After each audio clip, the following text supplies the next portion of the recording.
Okay, guys, good morning, good afternoon, or good evening whenever you are reading or watching this video. We're right now we're on day 4 in terms of our lessons. So, if you have any questions about what we should be doing or where we're at, here's a good idea of at least where you should be. We just did quiz 4 over physical geography. We did that on Friday. So now what we're on is we're actually going to be on terms of government. And I think what you guys are going to be able to find and understand is that, government and culture and economy, they all kind of mesh in with each other to an extent. One complements one more than the other. So what we're going to be doing today is that we're actually going to be looking at the importance of European influence in the life of African countries. So what we're going to do right now is we're going to go to a page and we are going to look at, well, we're not going to look at that one.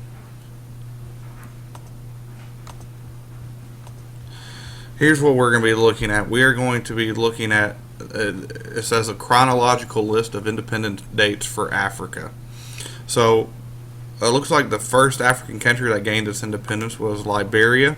It's called the Republic of Liberia, and it was in 26th of July in 1847. South Africa, they gained their independence in 1910. Egypt, they gained their independence in 1922. Ethiopia gained their independence in the 5th of May in 1941. Libya gained their independence in 1951 from Britain. Sudan gained their independence in 56. And then I think what you guys are going to see, you're going to see a big expansion of independence amongst African countries from literally from 56 all the way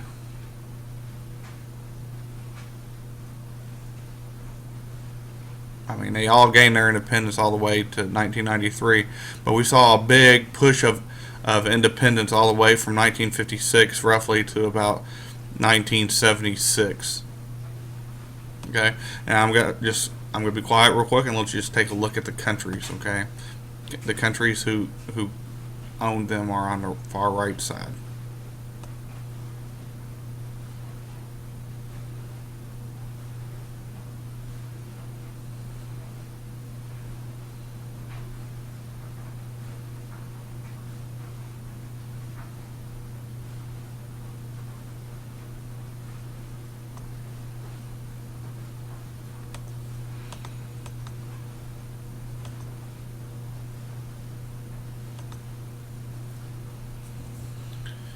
So hopefully what you were able to see through this video, through the things on the right side, is that most of the countries were typically controlled by either the French or the British. Now my question for you guys is, why do you think that is?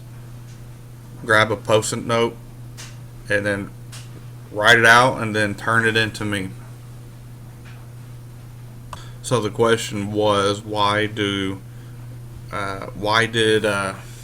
France and Great Britain control most of Africa?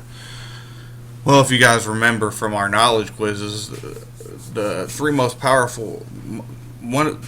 the most powerful European nations that controlled the majority of the world and before colonial times and maybe a little bit afterwards, before the United States became a superpower. The three main ones were Spain, England, and France.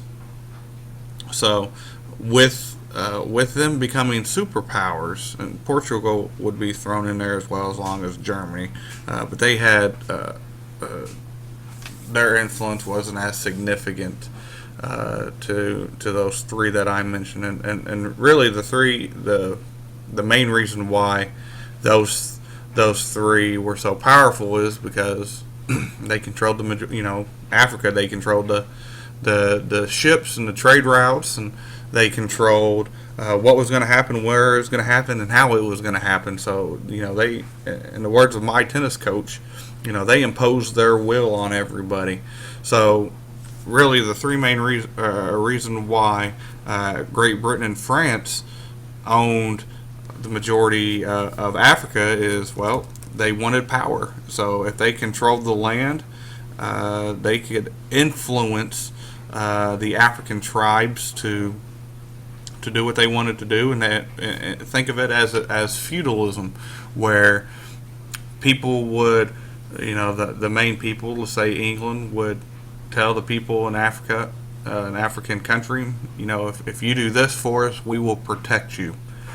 And by the African countries doing that, the English countries got richer and richer. England got richer and richer, and with that, they were able to get to build more weapons, artillery, ships, and other things like that. So, a big influence is they wanted power.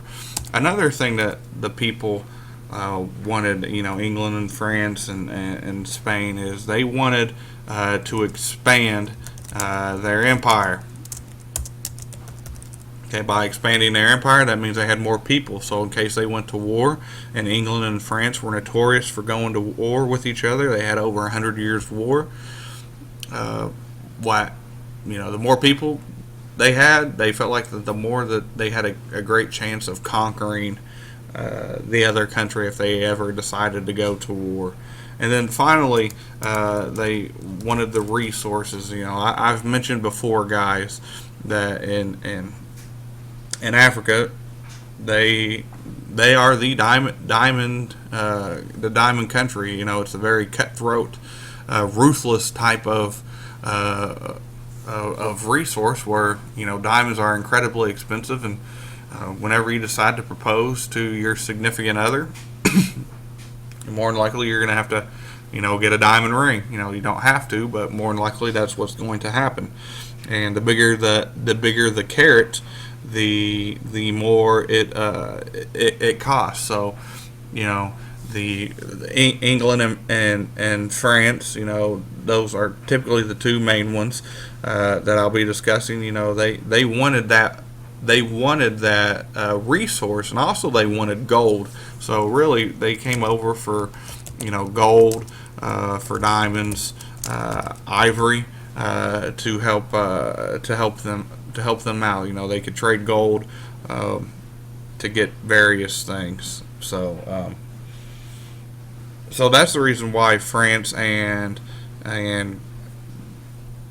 Great Britain, England, wanted to come over to Africa and conquer African countries. So now what we're going to look at is our question: what type of governments did ancient tribes typically have, and what type of governments do most African nations have now?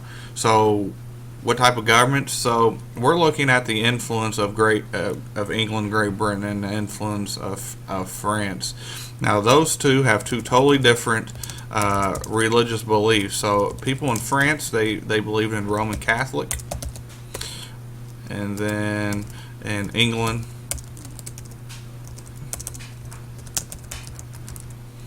they were the Anglican Church. And I'm not going to talk too much about this, but those are two different types of religious groups, where one was separated from the other. And whenever you guys go to college, you'll talk more and more about that. But so you will see a lot of tribes from both sectors, or countries that both believed in France and in England, that were controlled by them, that they have their influence on what they were going to believe and what they were going to do throughout their everyday life. They would send missionaries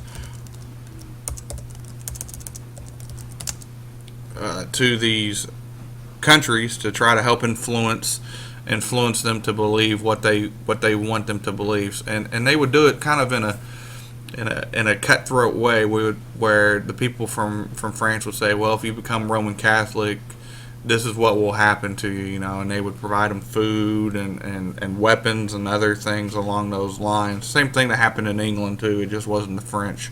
So they would send missionaries, which would be kind of like a religious leader, or just a typical person, and they would go and profess whatever religious beliefs that they wanted to do on the people of Africa, and they would convert them. And with them converting, they would be a part of, really a more reasoned part of their family. So we look at these different types of things where religion played a major influence in the terms of life in these African countries. So the question is what type of governments did these ancient countries have? If you can look at really at these two parts right here, it's really an important part. The French went through many different types of governments. First, they had a monarchy, which was a king or a queen. Then they had a dictatorship under Napoleon Bonaparte, who is known as a great ruler, and his name is Napoleon Bonaparte. And then they had a republic, kind of what they still, to a degree, they have still to this day. And then the British or the English, they had a monarchy, which was a king or queen, and then they had a democracy. So you guys can kind of see that they had some similarities with a monarchy, and then kind of veered off after that, and that's why we have so much they had so much constant conflict between the two. Is first off, they wanted the power, but also they had a different set of beliefs, and whenever you have two people who have two opposing beliefs, there's going to be some type of conflict, and usually better heads don't always prevail whenever it comes to different types of countries, and because of that, there's usually a constant bickering back and forth between, and eventually can lead to a war. So what we can look at from the African countries, the French, they, by the time after Napoleon, they had a dictatorship and a republic, and the countries that were ruled by the French, they typically had more of a republic type of government, where some people, had some say. And then a democracy, with the English, the countries that were ruled by the English African countries, they had more of a democratic, and guys, these started in the 1700s, and until they gained their independence in the 1950s and 60s, that's kind of how it happened. These are the type of influences that the countries are developing now. Now I want to say with this that just because they were this way does not mean that the English and the French did not allow them to rule themselves. And that's actually going to be our next topic. Is we're going to be talking about apartheid in South Africa, and we're gonna really delve into that. It's an incredibly horrible thing that happened, but it did happen, and we need to discuss it because that was a type of influence that happened through African countries. So the question that we started off with today is, what type of governments did ancient tribes typically have, and what type of governments do most African nations countries have now? Well, they have democracies, republics, and the way I've always tried to teach countries in Africa is I would look at it like the United States, about 200 years younger. You can kind of see how the country is formed and everything, and their process, and it's truly, to me, it's truly a remarkable thing. And then how did the influence of European nations influence life in Africa? Well, through these last couple, about 10 minutes, we've talked about this. So for your all's assignment today, hopefully you're going to be able to answer the I can statement, explain the importance of European influence in the life of African countries. So just in about 2 or 3 sentences,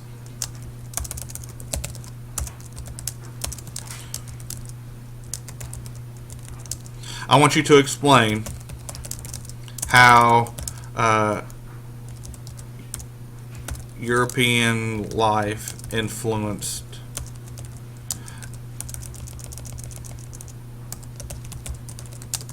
African countries.